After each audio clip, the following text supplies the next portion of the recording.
All right, welcome to the Navigate podcast of Destiny Center. My name is Andrew Wallace. I'm here with my lovely wife, Sheila. And we've been a part of Destiny Center Ministry now for, 22 years? Man, it seems like we just joined yesterday, and I'm still having fun here. What I really love about this ministry, one, our pastors, Drs. Ben and Jewel Tankard, man, they're so free, and they flow, man, with such a pure wisdom. We love being here celebrating with them. Other things I love about this ministry, man, it is family oriented. It's fun. It's fresh always. It's not old stale dry ministry. It's not religious. I just love it. And, we talk about some really cool topics here. Don't you think? Cool. Yeah, we talk about some real cool topics like family and children and money and sex and food and cooking and work and sex and multiple streams of income and sports and staying in shape and sex and did I say sex? We talk about it all. And get this here. Some things people think are like taboo. You can't talk about that in church. Where else should you talk about it? I mean, this is what I consider my safe space. Okay, so if you think I can't do this, this is what I consider my safe space. I should be able to bring everything here and talk about it. Mainly like money and tithes and stuff like that, and maybe just a difference of opinions between husbands and wives, or whether you've been married 1 year versus how you look at it 10 years and 20 years down the line. Maybe you've been on the top, maybe you've been down in the valley, but you kind of got some different perspectives. I'm saying about the finest woman in the world, my favorite person in the world. I'm Ben Tankard. This is my lovely wife, Jewel. We pastor Destiny Center Church. But this is Navigate Destiny Podcast. One of the topics that we discuss sometimes at home, and we kind of got different perspectives on, is tithing. Yes. Tithing. Yes. So how about, first of all, you share your perspective on tithing, and I'll share mine. Just jump right into it, huh? Yeah. Okay, well, I've always been a tither. I grew up tithing, grew up in the Baptist church, traditional Baptist church, and that's what we were taught to do, right? It was just part of it. And the way I was reared, my mom always, I don't know if you remember this, but she always tithed on what she wanted to make.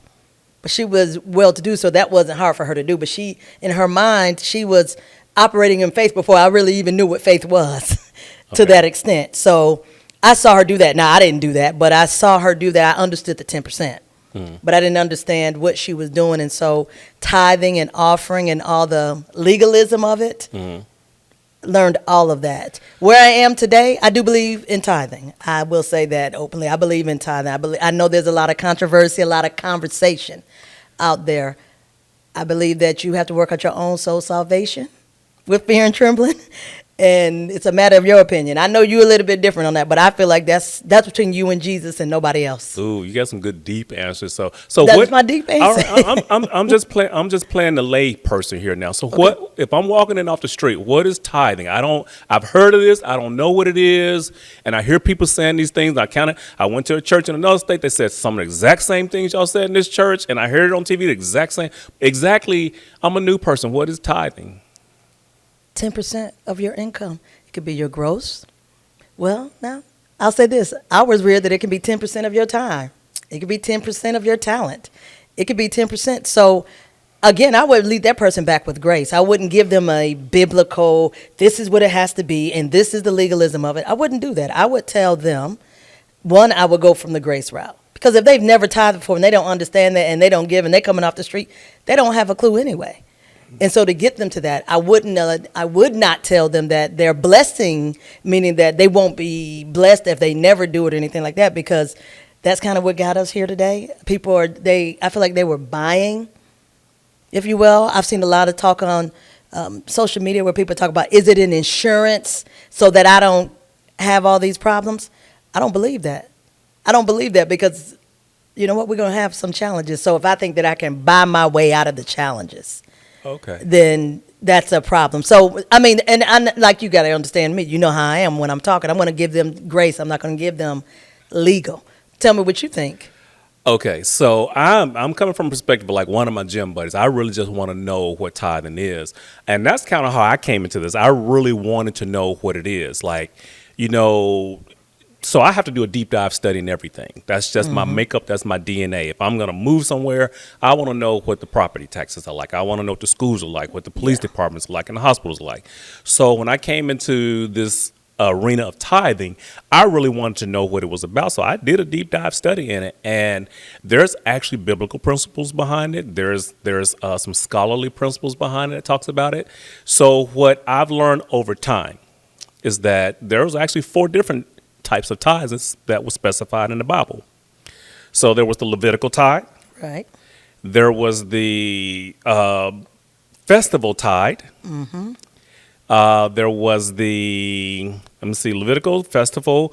There was the charitable tithe. Yes. And there was the personal tithe. And personal tithe is the one that most is mostly associated with like your offering and stuff today. So with your Levitical tithe, that is the one that was talked about like in the first century and in the Old Testament of the book. Very law-based. Yes, yeah. So very law-based. it was very law-based. It was, if everybody goes back, it was like you had the 12 tribes and stuff, but all the tribes inherited land except for one. That was the Levitical, the tribe of the Levites. And of course, because they didn't inherit land, they were not able to produce and make wealth. So the way they received their income was they received a 10th from the other 11 tribes. And when they received their 10th, off of that, what they received, they actually paid a tithe from that. Now, if you do the math behind it, you got 11 other tribes that gave you a 10, all right? And then, so you already got 110% based off of what they got. And when they give a 10, God really has established them to be more productive than the other ones. So that was the Levitical principle behind it. So I found that. And then you got the charitable tithe, and that's the one that, you donate to the orphans and stuff like that. And to the homeless, for that need. And then, of course, you got the festival tithe. That's if you bring it to today's term, that's like your conferences, that's like your evangelism, your outreach. It has a purpose to it. And then, of course, you got your personal tithe, like I want to be a blessing to the ministry. I want to be a blessing to the ministry, or whatever else goals we've got. So basically what I learned is that every act of giving should have a purpose attached to it. I'm sure that when Jesus came along, he was more or less like, I'm not doing away with the tithe. I'm actually fulfilling the purpose of the tithe. But when he said I'm fulfilling, it doesn't mean like he was endorsing the law. He means I came to fulfill the purpose or the principle of it. So through me, not through your tithe anymore, are all these things, achievable to you. So it tells you, if you're obedient with your tithe, then, you'll receive the blessing, blessed in the city, blessed in the field, blessed going out, blessed coming in, blessed going out. So you have all these blessings. So Jesus just came to fulfill that. Says, so he is the perfect sacrifice now. So you're going to tell your gym buddy all of that and expect him to get it. Well, we have deeper talks, That's just being, that's Sheila asking Andrew, you're going to tell your gym buddy all of that. But, what about in Acts where it says it's better to give than receive? So am I just giving and not expecting God or Jesus, like you said, to do that? Or I'm just going to give? Because the other scripture I think about when people say, press down, shaking together, give, press down, shaking together, running over. Now, I know I read deep dive. That's love. That's everything else. That's not just money. But knowing that in Acts, it's better to give than receive. What are you going to say to that? Because do I just walk around waiting? Because there's some people that give and are very frustrated because they feel like I give out so much. I give my tithe. I give to the charitable contribution. I'm giving to the orphans and I'm not getting anything back. Everybody's giving to me. I'm not giving back. You know what I mean? Or I'm giving and I'm not receiving anything back. What happens? So what do you think about that? That's a great question. That makes tithing or even offering more of a exchange system. Then it loses its meaning and its value. So if you're giving and the receiving, if you're thinking like, well, I'm giving because that's going to trigger the receiving. Now true, God will reward you. He says, trust me. Give and see, will I not, pour you out a blessing that you will not have room enough to receive.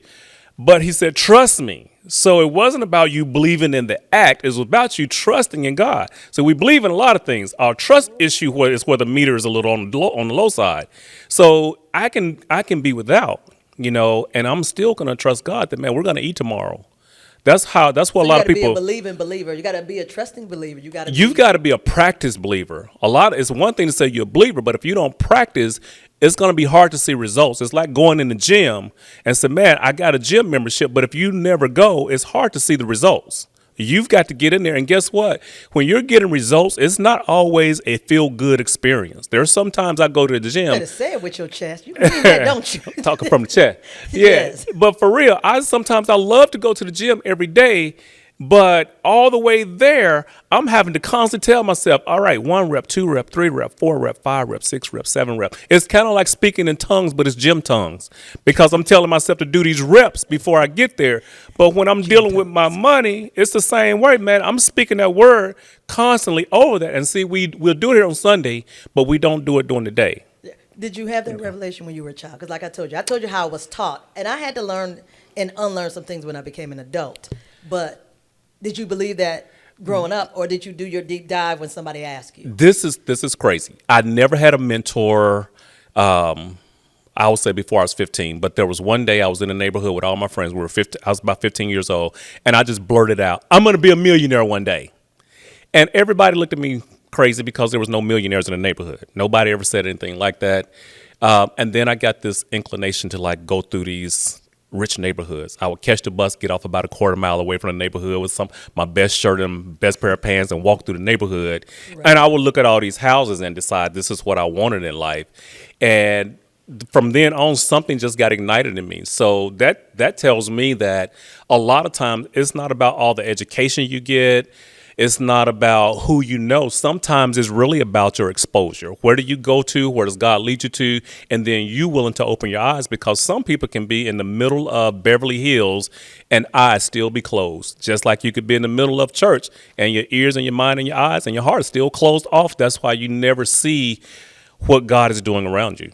Yeah, you often say that you can have a church full of people and 5 people in the same row won't hear 12 people on the same row hear 12 different messages. Yeah. Yeah. You know, and I just asked that question because I know I was taught a very systematic way, right? Because I didn't grow up like that. You know, we grew up opposite, right? Oh, very. We grew up very opposite, upper middle class neighborhood. And it was just normal. My neighbors went to my church, right? And everybody tithed. There was nothing to it. But I grew up systematically. They didn't teach me the spirituality part of it. I didn't get that until I became an adult. And so I was just wondering what your thought was. Did you have anybody that taught that to you? Because I was learning that in VBS at 8, 9 years old. We were being taught tithing. We were being taught these things. And we were taught it's better to give than receive. Just give to people. And you don't have to talk about it. You give to them and God is going to take care of you. You don't have to worry about, I guess they were teaching trust, but I didn't understand it, what you just said. They were just teaching, just give it. Stop asking about what's going to be on the back end of that. You know, when we gave clothes away, it was, if you see somebody walking in the clothes that you gave away, don't you say a word. Don't you say I gave it to them or anything like that. It was just give and be quiet and go and live your life. And I remember this example. When my mom came to visit us when we were in Texas, and we were at the airport, and she had an inside seat, like a window seat, and she wanted to sit in the aisle. And she sat there and she said, I want an aisle seat. And I promise you, 5 seconds later, they called her over the intercom. That was when, you could go back behind the airport. That's when you can go in there with them. And she said, that is a result of me just giving. God is going to give me everything that I need and desire. So she felt that giving and receiving without, I guess, always waiting for the reception, like sitting there like, oh, give it to me. It's just, she would just point it out when it did happen. Yeah. You know what I mean? She would just recognize it or acknowledge it when it did, but she wasn't walking around just waiting for everything to just fall out the sky in this perfect place. And I'm finding myself as I become more like her, that's how I am. I'm just like, God's going to provide. It might not be the way that I thought it should be, but he always provides. So that's good. I mean, what you share has been really good. And it tells a lot about both of us, about how we came up and our views about it. But, there's a video that's been circulating around out there, and you've probably seen it before. I know I watched it several times. It's that video. I'm not going to call it infamous because that's my dude. But Dr. Dollar's video on tithing. And that the teachings that I've shared in times past on the subject of tithing were not correct.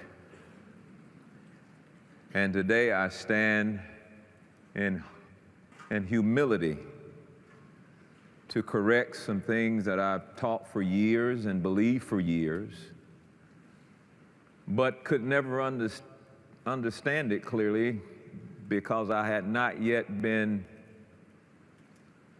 confronted with the gospel of grace, which has made the difference. Yeah. Now, you just shared with me some real hardline principles that you grew up with, and they're deeply ingrained in you.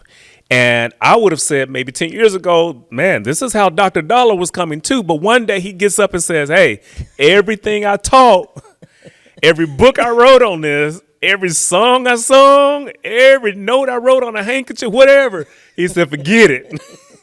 What do you think about that? Because, I mean, this is not some fly-by-night minister, or this is Dr. Dollar. So have you ever seen the video? What do you think about that? A man that is with so much foundation has just said, hey, I might not necessarily believe in tithing anymore. That's not my stance anymore. What do you think? Ooh, you know it messed with my systematic thinking, right?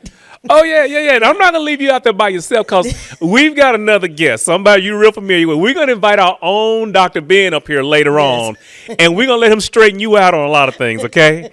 But for right now, you're going to hold your point of view. We're going to get Dr. Ben to straighten you out. But what do you think about that, Dr. Dollar, and his point of view? His change of heart, maybe. His change of heart. Let's call it his change of heart. Okay. I understand it even though I don't agree with it, right? I can understand it. I understand where he's coming from. I understand the grace message. I believe I'm the grace queen, right? I believe in extending grace, but I still tithe, right? And I don't know if he does or doesn't. That's not my business, right?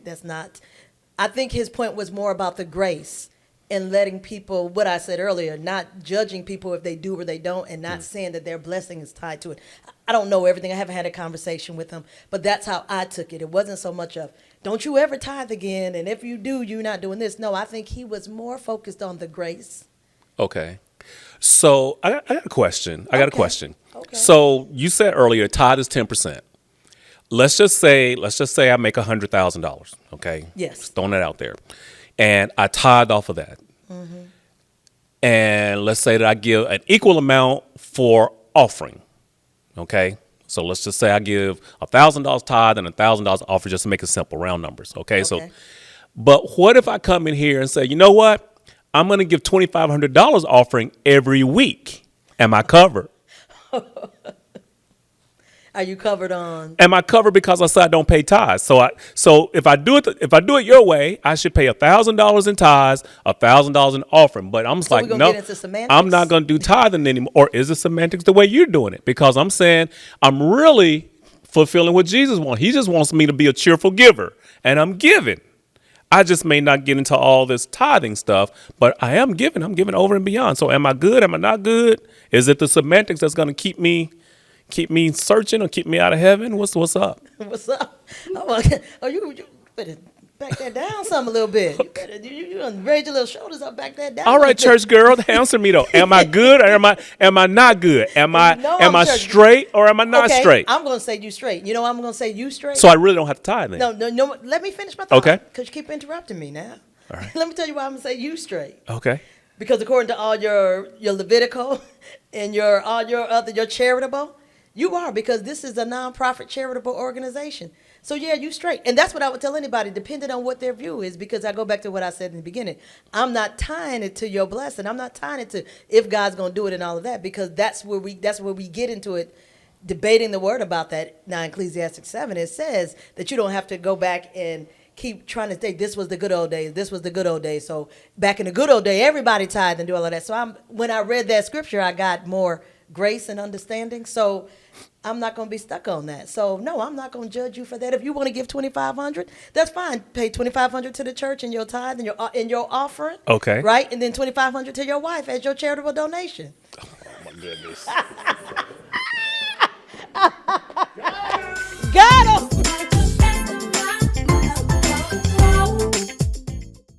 I know there's this new thing, and I've seen it, and some people say that people give offering for prophecies, like they're paying for prophecies. That's been the new thing that I see a lot, right, is that people think they're paying for prophecies.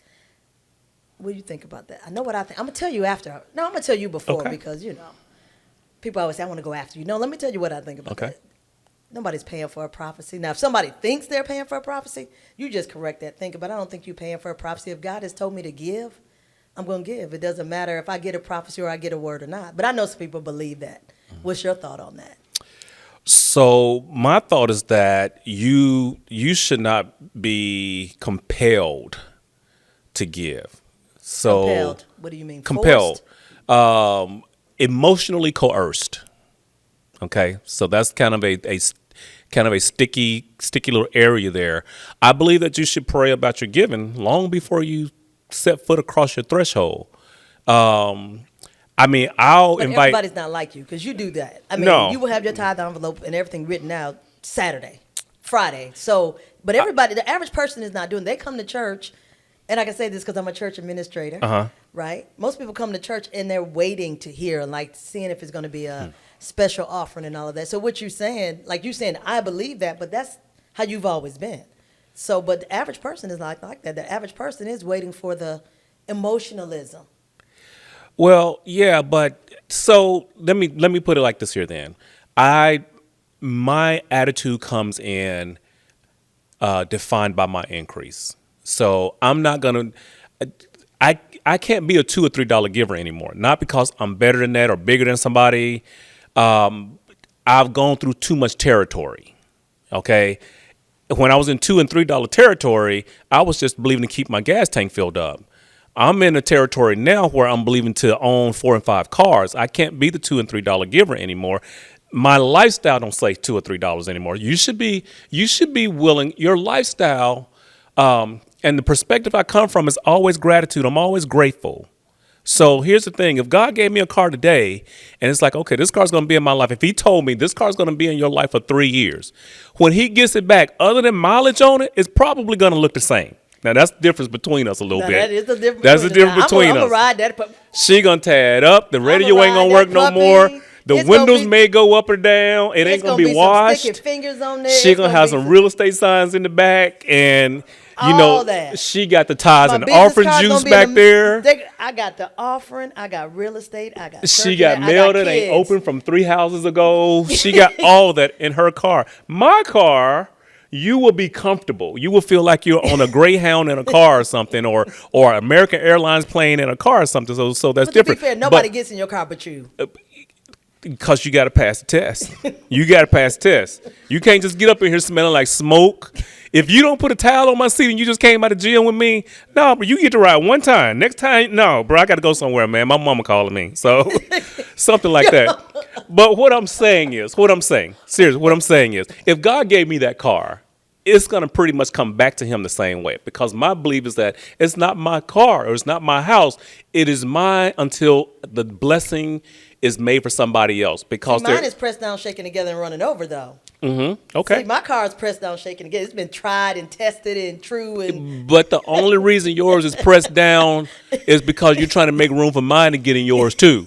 So you got your cup and you pressing it down, but you're trying to press mine in there too. And I'm like, no, this is my cup and you can have your own cup. In fact, your cup look beat up sometimes. So That's you right. want my cup. And I'm always having to look for my cup because you always got my cup. Your cup is gonna be in my car. It might be under the seat, but it's gonna be in your. And not washed. And that's the thing. See, and then you got to ask, where's my cup at? No, nobody knows.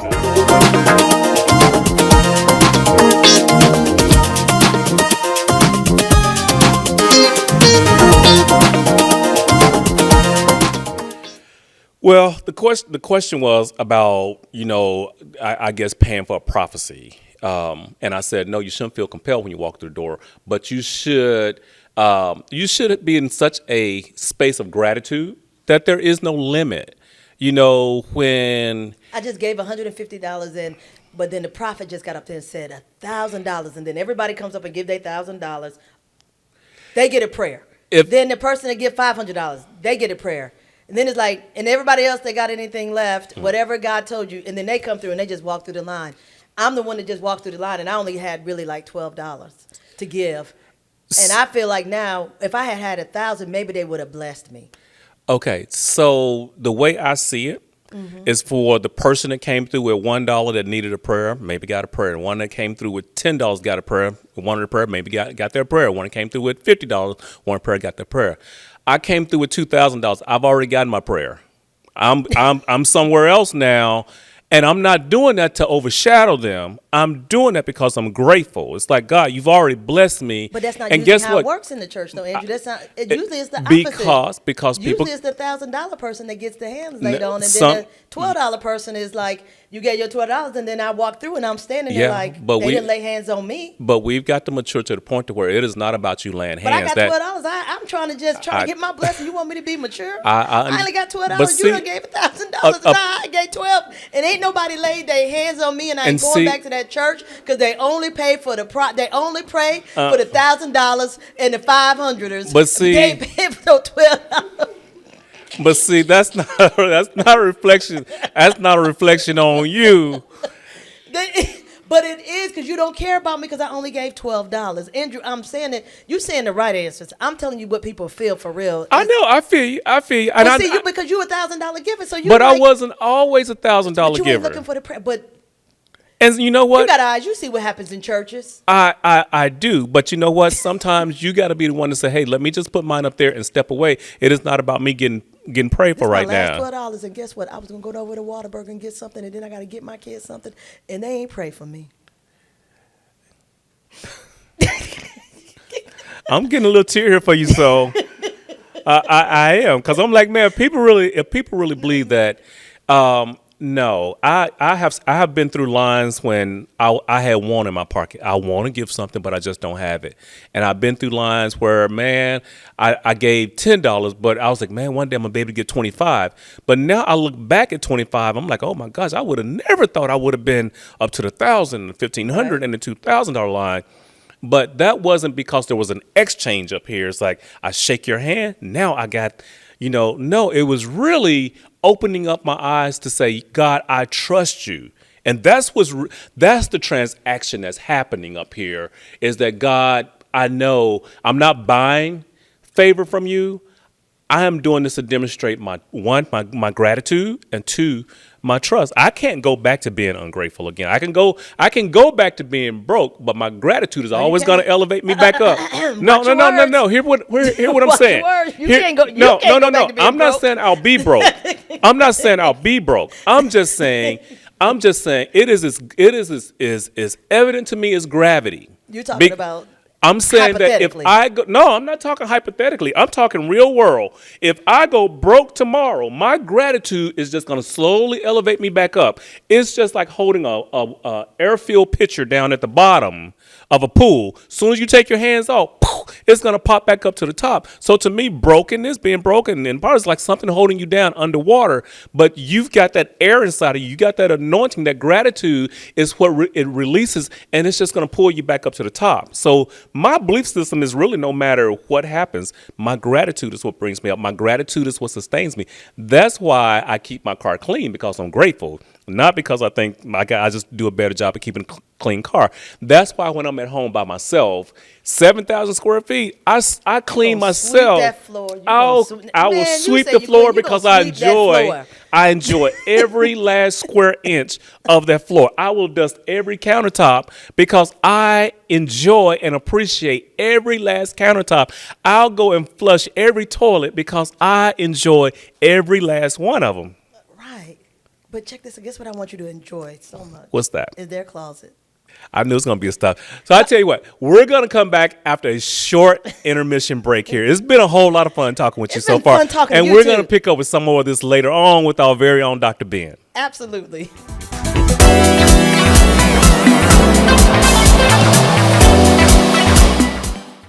All right, and welcome back to Navigate Destiny Podcast. We got our very own Dr. Ben in the house today, ready to answer some of our questions. We got some cool questions from some of our online people. And Doc, we just want some insight. All the preachers want is your money. That's all they want is your money. That's all the preachers want is your money. I want to sell you a car. We're going to get to that. But Doc, I want to ask you, I got a couple of questions I want to ask you. One, you've seen this video, Dr. Dollar, out there. Yep. And you know Dr. Dollar personally. And there's a lot of times, he's taught about tithing for years. Yeah. But this video where he's like, brush his hands, forget everything I said. I think the context was that we were raised with such a hell and brimstone, environment as it related to tithing, because we was raised that, listen, if you don't tithe on Sunday, you be dead by Wednesday. You be cursed with a curse. And so if you made $1,000 and you didn't pay $100 from that tithe, then that 900 was cursed. And that meant that your car was cursed, the tuition was cursed, the clothes, the food that you bought with anything that 900 touched would be cursed. That's what we was taught. So I think the context of Pastor Dollar was like, let's do away with all that. You're in trouble. You're going to hell. You're going to die by Tuesday. I think he was attacking that because we were, grace has helped us to realize that God is not trying to get us. He's got us. Mm-hmm. We don't got to give, we get to give. You're married, Sheila. You guys have been married since Jesus was in diapers. You've been married forever, and you're still dating. You don't got to date her. You get to date her. When you walk through the kitchen, when you walk through the kitchen and you hit her on the rump, you don't got to hit on the rump. You better hit on the rump. You get to. You be like, we get to do it rather than we got to do it. So I think that's the point that our spiritual grandfather, Dr. Dollar, was trying to make, is you're not in trouble. Do away with all those go to hell if you don't sow on Sunday messages, and let's get into the grace of giving. And 10% is just a starting point. Just a starting point. Because what if God say, give 30%? Mm-hmm. So you don't want to limit God, but you're not in trouble if you don't do it. That's a good perspective. So, you're international. You've been all over the place. Do you think this message, tithing, giving, you think it's taught the same way across the board? Like you go to some African-American church and you go to some Hispanic churches and so. Okay. All right, tell us, what do you feel the difference is? Because traditionally, you go into the black Pentecostal church and you, ooh, Ben Tinker, we enjoyed you. Ooh, that was a great 9-hour concert. Here's $20 in a chicken dinner. Go to white church, same amount of members. Oh, Brother Ben, we need you to play 2 songs, and here's your honorarium. We're sorry, we could only do 5,000. Maybe you come back next year, we can do more. And you're like 5,000. Can you hug me again? And so I think there's 2 different cultures. For some reason, in the Caucasian culture, there seems to be less need to prod the people to give so we can pay these bills on this church, so we can do what we need to do for these kingdom bills. In our culture, it's almost like if you don't have a story connected to a scripture, connected to a reward or a punishment, there's nothing going to happen at the offering bucket. And believe it or not, ministry is free. Salvation is free, but ministry costs. Yeah, that's right. So if let's just say everybody that's complaining about tithing and giving, man, they always ask for money. What if the church said, so from now on, we're not asking for nothing. We're just going to take whatever you give us. If you want to give us something, it'd be out of business by Tuesday. Right. Because the money has to come from somewhere. Right. So do you and I love, and we'll talk about the other churches too, but I want to talk about the black culture for a minute. Do you think that in this culture here we spend too much time on maybe glorifying poverty and demonizing wealth? Ooh. I mean, do you see that's kind of a common thread? Because like you said, here's your chicken dinner, and even in our salutations. Hey, Doc, how you doing? Man, I ain't doing nothing. I'm just a squirrel in your world trying to get a nut. If I had your hand, I'll throw my hand in. Man, I'm broken in a jailbird. I heard that. And celebrate that. Mm-hmm. You celebrate fear. Grandma, you know how to swim? Oh, no. Never swam a day in my life. No. And so they would polish this fear like it's a trophy. It was polished poverty like it was something to a badge of honor. Glory, a badge of honor. And then when somebody does get blessed, so now you don't know nobody. So now you one of them. You one of the rich folks. You's a uppity colored now. use the uppity color, and so I think our teaching in the Word of Faith movement has done a good job of reversing that and trying to teach that God loves us all, no matter what color, no matter what tax bracket. But you get to be wealthy if you want to, but you've got to follow the principles of God, and you got to be, you got to use your gifts and talents, and you got to work. That's good. Why do you think in our culture, this church, why do you think it's so hard to celebrate one another? I mean, you got this unique appeal to people. I don't know. I always said, man, anybody over 6 feet tall, and play sports, they're just lovable people. People like you, people like Shaq. But sometimes some people they experience a degree of success. It's hard to find like their circle is really supportive of them. What do you think the struggle is with celebrating one another? I think that the whole crab mentality has been something that has been passed down from generations, and then the internet has done a great job of helping us get worse at hating on one another. Because now I can hide behind a screen and say something negative to you if I see your new car or your promotion, and I can hit at you and never have to have you see my face. Right. So the internet has allowed us to be more detailed and productive bullies. We are expanded in our bullyship because of the internet. But I think we should use the internet to spread love. Hit the like button, hit the subscribe button, hit the share button, and when you see something happening with somebody, don't just pass by, because we do a good job of not saying nothing when we see something great. Right. Go ahead and stop and say congratulations. Passive hate. Yeah. Go ahead and because I believe if you celebrate, you can participate. Right. From a giving standpoint, from a church standpoint, from a pastoring standpoint, we've been doing it 20 years. We try to keep people giving because we know what it's done for us. The Lord has blessed us to have properties in different states. Our gifts have been multiplied from our talents, all because we continue to be faithful in giving, not just to our own church, but above us, to our spiritual coverings. And we believe that scripture that talks about it's better to give than to receive, that's us, because we've given away 30 cars. And the joy that we've given them, 30 cars and 2 airplanes, and the joy that we receive from having done that far exceeds the joy that we get when we buy a car for ourselves. It's a different feeling.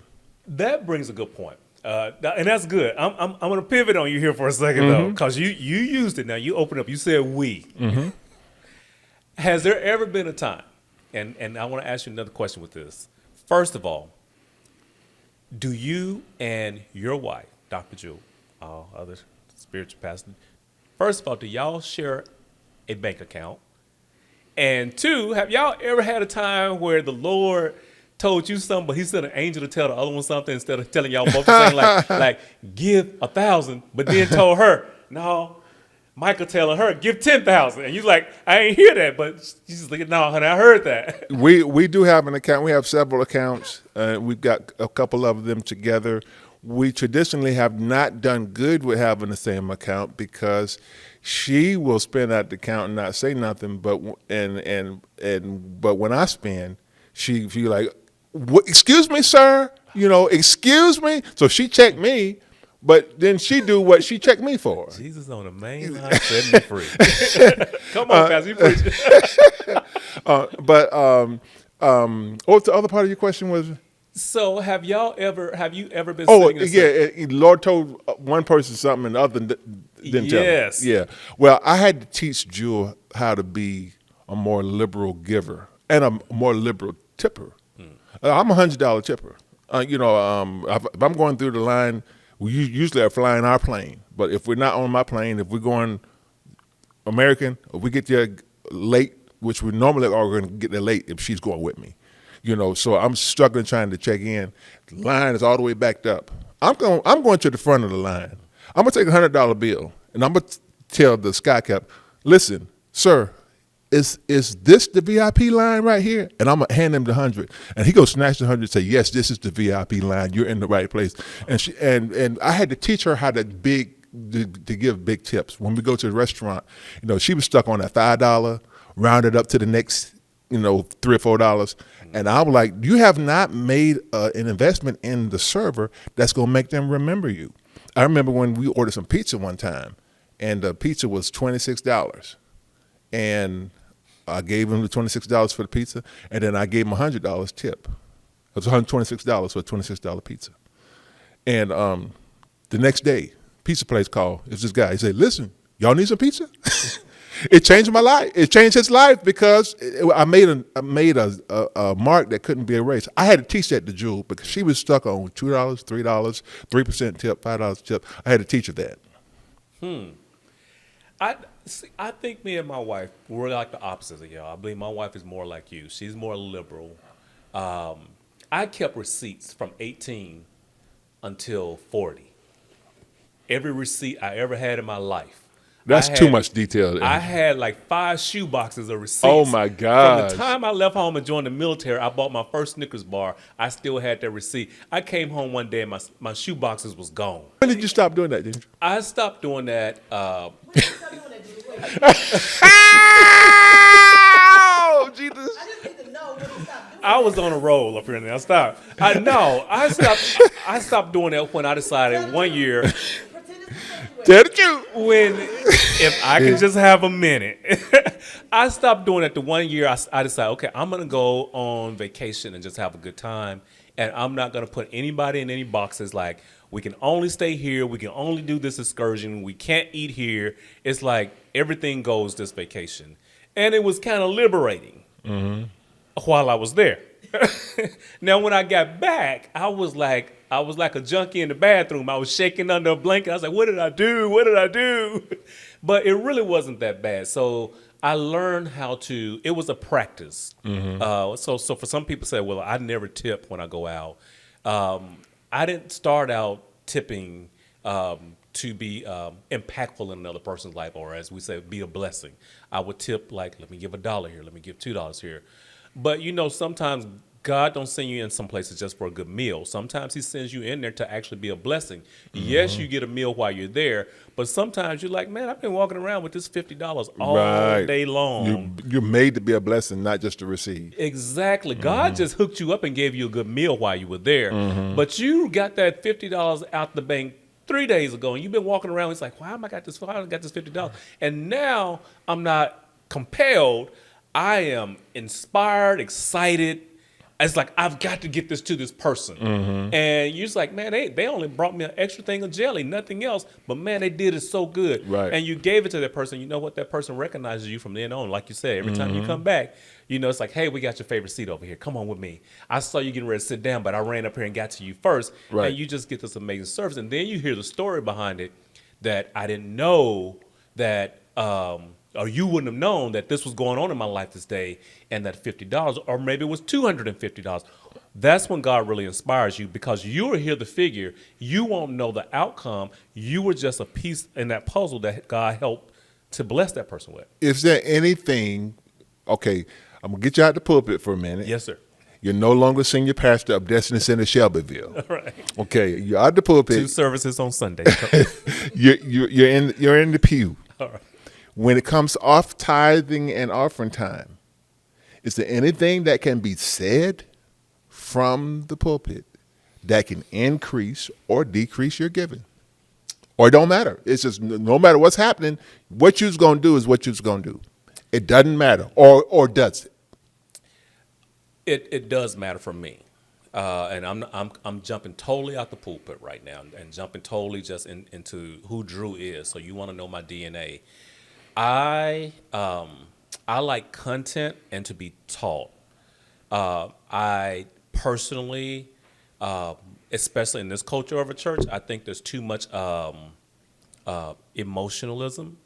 I think it's too much sensationalism, when really that emotionalism won't carry you through, that sensationalism won't carry you through, but that word, that taught word, when it lands, that's what will carry you through. So yes, I think I think we have a much more intelligent or higher IQ audience now. The people that walk through the door now in the age of AI and technology, they can catch things so fast. But the reason I asked Drew is because, as a recording artist, my music is played on a lot of different stations, and those stations, time to time, have fundraisers, especially the nonprofit tax exempt National Public Radio (NPR), and so they don't have tithes and offerings every Sunday. They have a time of the year where they say, "Okay, we're going to raise money. This is a 501c3. We do not have money that comes in from advertising.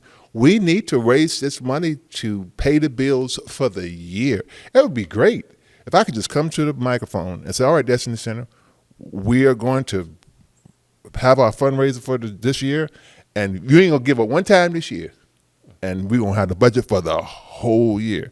But it wouldn't happen. But on radio, people, and they never argue. They're calling their pledge. They'll do, and they raise the budget. But in church, people really complain and get mad about tithe and offering. And then sometimes, as pastors, we can see what's going on with other people. Like I travel with Joel Osteen sometimes, and Joel's, in front of thousands of people, on the road with his Night of Hopes. And I saw him do this one night. He came up, he said, something, I know you guys bought a ticket, and I know you paid to get in here and everything. You paid for parking, but we still didn't meet the budget for this arena. We're going to pass the offering bucket around. If you guys can help us out, we sure appreciate it. Millions come in. So I'm going to come back to Destiny Center. And I'm going, Destiny Center, we love you. We know you, you have expenses, just whatever you want to give. When I do that, the finance team sends me a note, Pastor, 2 more offerings like that, and we're in bankruptcy court. Okay. We got to have a scripture. We got to have the teaching. So preferably through conversation, through podcasting, through communication, through loving each other, being faithful, we can all grow in our teaching, all grow in our hearing, all grow in our giving, all grow in our participation. We can all go to the next level to where it's all easy for all of us, and we can continue to bring broadcasts like this to the rest of the world, and God can be glorified. I absolutely agree. All right, so we're going to transition, take us another quick break here, and we will have you stay around, and you're going to get interviewed by the other side of the Wallace household. Here we go. Man, buckle up.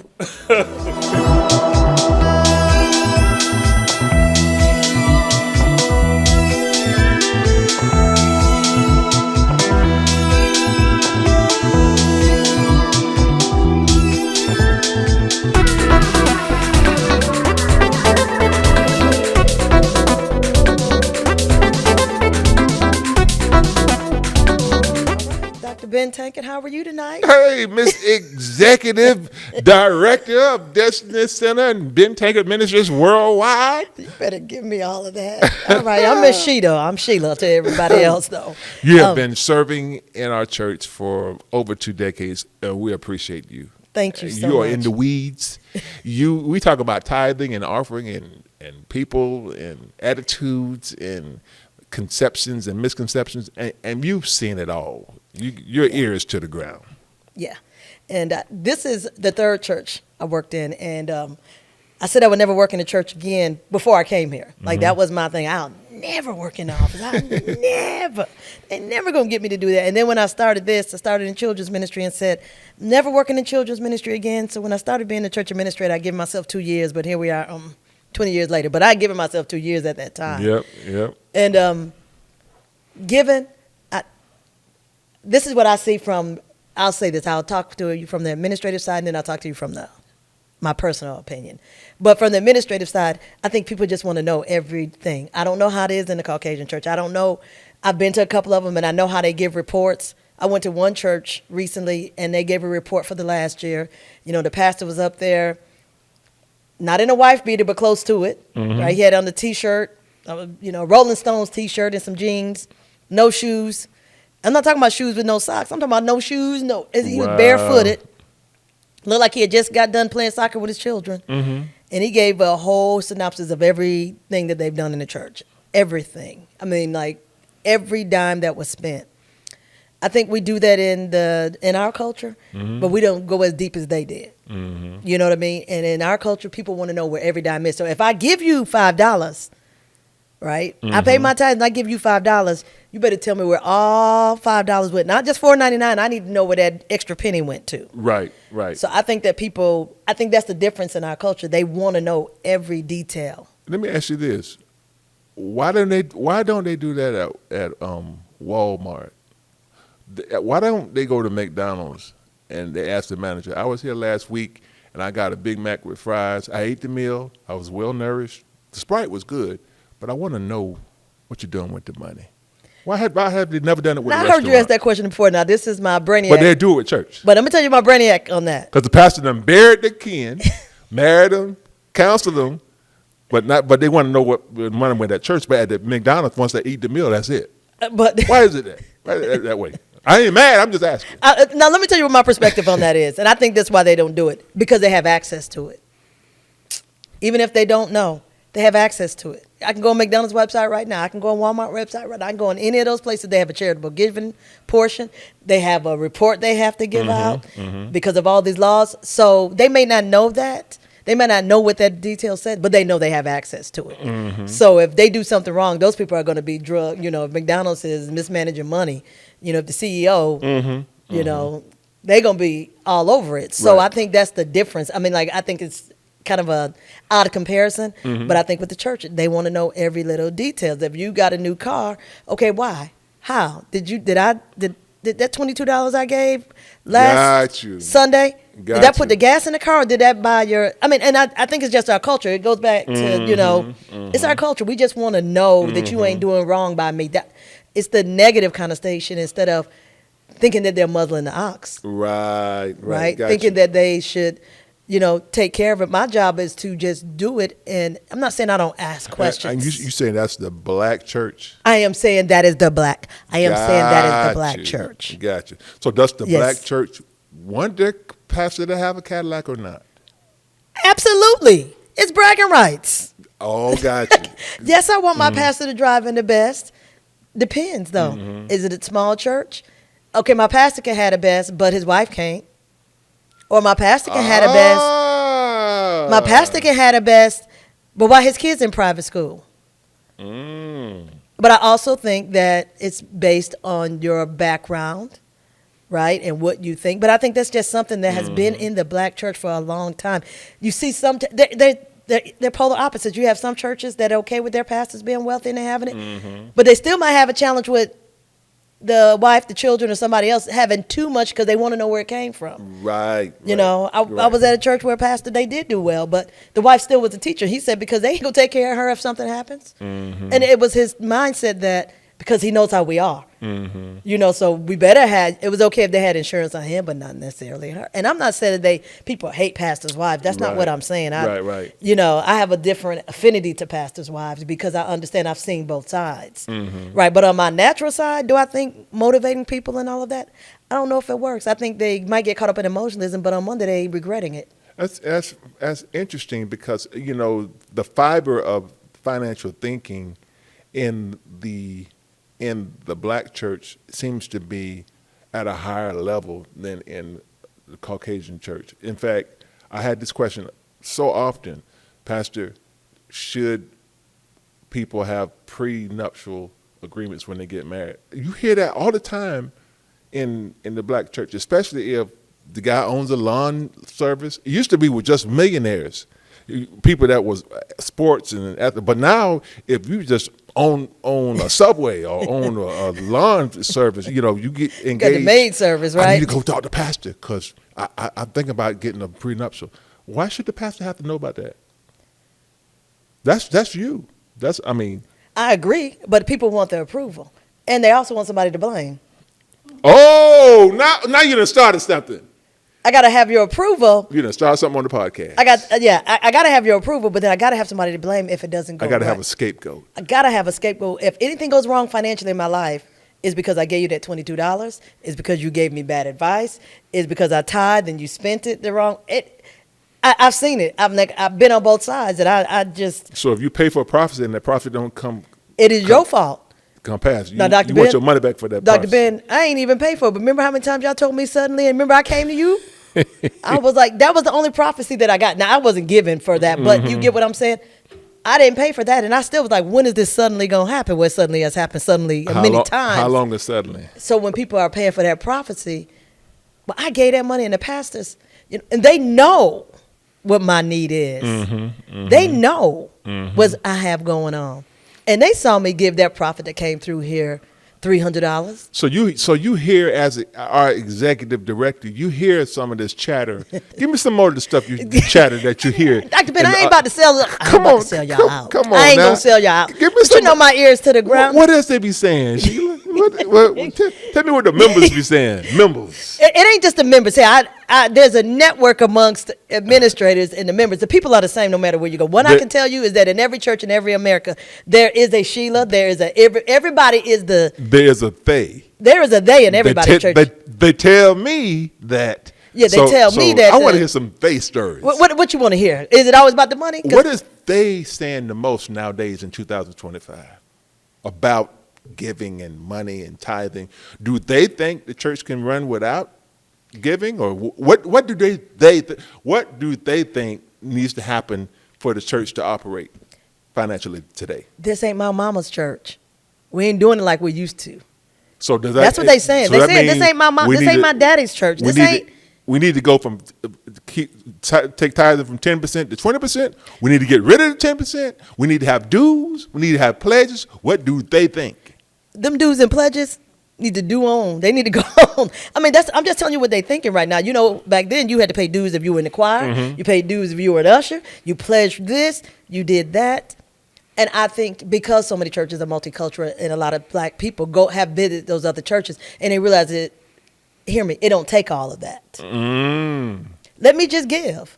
But in the black church, I think it's a double-edged sword because I'm going to talk to you from the member side, and what they say is that the pastors always up there talking about money, always trying to get money from us. And I'm not just talking about our church. I'm saying overall. The general consensus is all they do is they want our money. They always got all these things to say, and then they want to rebuke me publicly, and they want to say this, and they want to say that. But in the white church, that's not happening. It is, but it's happening differently, if you will. You know what I mean? And so I've been to this multicultural church where we just had Giving Sunday, but then the pastor laid out everything you spent $72.22 last week in children's ministry. They don't know that we spent the same $72.22 buying our kids Doritos. You know what I mean? Because we're not giving it like that. Got it. And so they say this is not my mama's church, meaning we're not paying all those dues, we're not paying all those pledges, but you need to lay it all out for me. I think people will give. I don't know. As an administrator, that perplexes me because I've been trying to figure out how can I give a report so people see what we do. Do they think they are giving more than their neighbor, or do they think the other theys outgive them?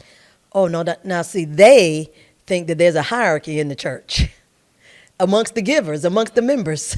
They think It's an uppity give club. it's the uppity gift club. You got your front rowers. I'm just telling you what they think. We about to open up a can on a whole nother podcast. You about to get some comments, and y'all don't come for me because I ain't told up none of y'all. So good. Hey, listen, this has been so exciting.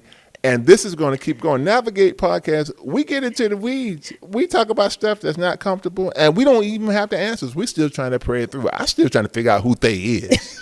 But I'm glad they come to church when they do come. And sometimes they don't come. And sometimes they give, and sometimes they don't come. But I just love all the things. And so my wife, Jewel, and I, we are so honored to be pastors of Destiny Center Church. If you're ever in the area, come to our church. We're having services at the business center. Now, they said that they're having church at the business center. I don't know what church is going to have service at what business a church got having service in a business center at a private airport. What a pastor got having a plane for what anyway. They said is what they doing over there. They tell me what they doing over there. But if you're here, come over here and see what they doing. at 1930 Memorial Boulevard, the Murfreesboro Municipal Airport Business Center. And our website is the Destiny Center, destinycentertn.com. Our podcast is on all the different platforms.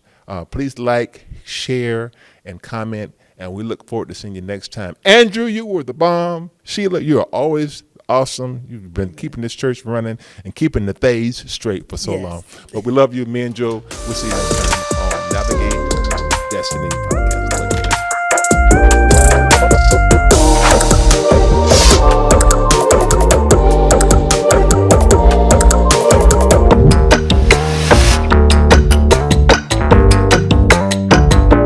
Hey, just want to say, amazing episode.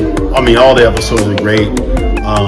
I just love this platform because it gives us the opportunity to talk about things that are uncomfortable, but they need to be addressed. And we talked about today, the episode was about Christians and people in general. Is it okay to be wealthy, right? To have a wealthy mindset. And, the team kind of went through different scenarios and different subject matter about belief systems, as far as husbands and wives sharing money, spending money. Is it okay to be wealthy? And I just think we're in a good place that we can talk about these things. And it was amazing. So tonight was so good. I'm so glad that I came. It's really awesome hearing them talk about, why it's important to be wealthy, why it's important to be wealthy as a Christian. They also talked about, sometimes it has a bad or negative, where people think that Christians shouldn't be, or trying to say what Christians should or shouldn't be doing with their money.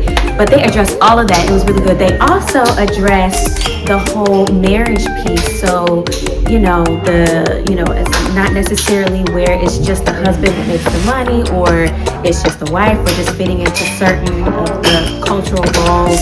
And also about why women should have their own as well, the whole marriage dynamic. It was awesome.